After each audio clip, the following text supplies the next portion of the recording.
ہے اور وہ اس کی سینیارٹی کے راستے میں رکاوٹ نہیں بنتا. اچھا راجہ صاحب، ایک اور بھی یہاں پہ نقطہ جو انہوں نے اٹھایا اپنے ریزگنیشن لیٹر کے علاوہ، وہ جو صحافیوں سے غیر رسمی گفتگو وغیرہ بھی کر رہے ہیں، اس میں بھی یہی بات کر رہے ہیں کہ ان کو جو ہے اس قسم کی جو یہ ٹرانسفر ہو رہے ہیں اس کے اوپر بھی کوئی اعتراض نہیں تھا. ان کا یہ نقطہ ہے کہ جیسے سرفراز ڈوگر صاحب ہیں، ان کو جب ایک بار ٹرانسفر یہاں پہ کیا گیا اسلام آباد ہائی کورٹ کے اندر، اس کے بعد ان کو ایکٹنگ چیف جسٹس اسلام آباد ہائی کورٹ کیوں تعینات کیا گیا، اس کے حوالے سے وہ کہتے ہیں کہ یہ کوئی پروسیجر ہونا چاہیے، کوئی سیٹ سٹینڈرڈ ہونا چاہیے. دیکھیے نا، یہ مجھے سمجھ نہیں آتی اس میں اللیگلٹی کیا ہے. جو سینئر موسٹ جج ہوگا وہی ہوتا ہے یوزلی، عموماً وہی ہوتا ہے ایکٹنگ چیف جسٹس.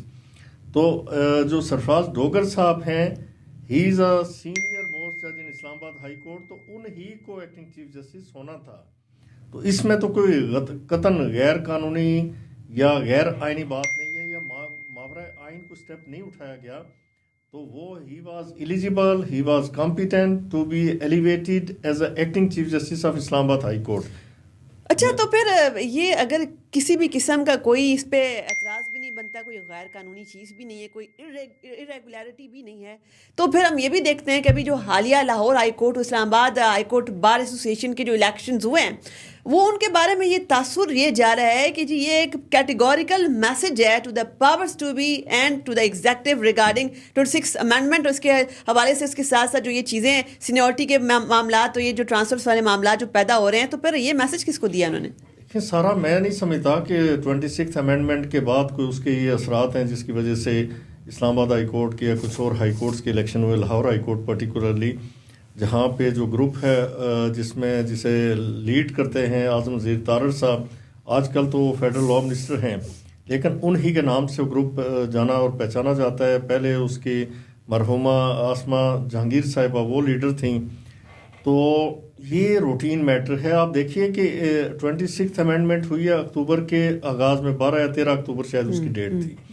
28 اکتوبر کو سپریم کورٹ آف پاکستان کے الیکشنز ہوئے. اس میں سپریم کورٹ بار کے جو پریزیڈنٹ منتخب ہوئے اور جو میجورٹی آئی وہ اسی گروپ کی تھی. اگر اس طرح کا رد عمل ہوتا تو وہیں پہ جو سپریم کورٹ بار کے الیکشن تھے اس کے اثرات وہاں پہ مرتب ہوتے اور یہ لوگ وہاں الیکشن نہ جیت پاتے. لیکن انہوں نے الیکشن جیتا اور ویلمنگ میجورٹی کے ساتھ جیتا، اور ان کے دوسرے گروپ کے سیکرٹری صاحب کامیاب ہوئے.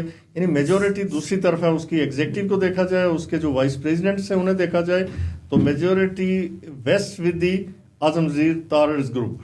ٹھیک ہو گیا.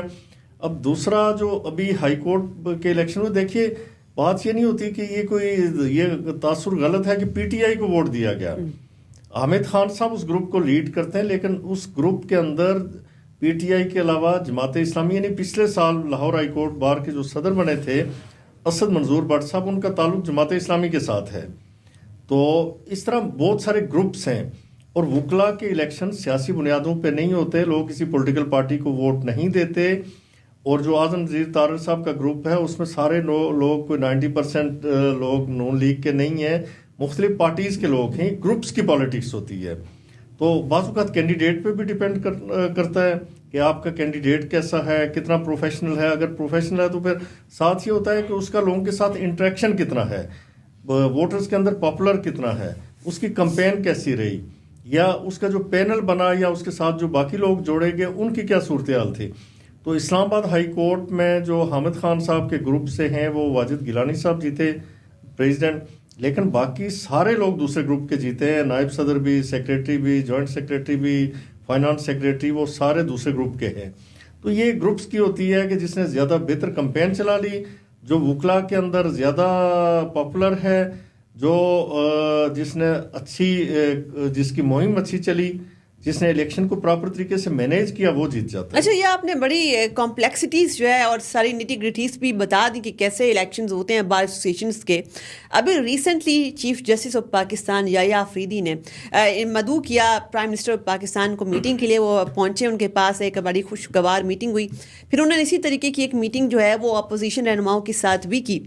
ایک اس کے اوپر جو ہے وہ ویو پوائنٹ یہ ہے کہ جی اس کے لیے تمام اسٹیک ہولڈرز کو، اگر آپ نے جوڈیشل ریفارمز کرنی ہے ان کو ون پیج پر لانے کے لیے براڈ بیسڈ کنسنسس بڑا ضروری ہے، اور یہ اسی کی جانب ایک قدم تھا. مگر دوسرا ویو اس کے حوالے سے یہ بھی ہے کہ ایسے اقدامات عدلیہ کو پولیٹیسائز کر سکتے ہیں، اور اس کے ساتھ ساتھ جو جوڈیشل اوور ریچ ہے جس کو بڑی مشکل سے 26ویں آئینی ترمیم نے کاؤنٹر کرنے کی کوشش کی ہے، اس کا تو دوبارہ ایک راستہ فراہم کیا جا رہا ہے پھر.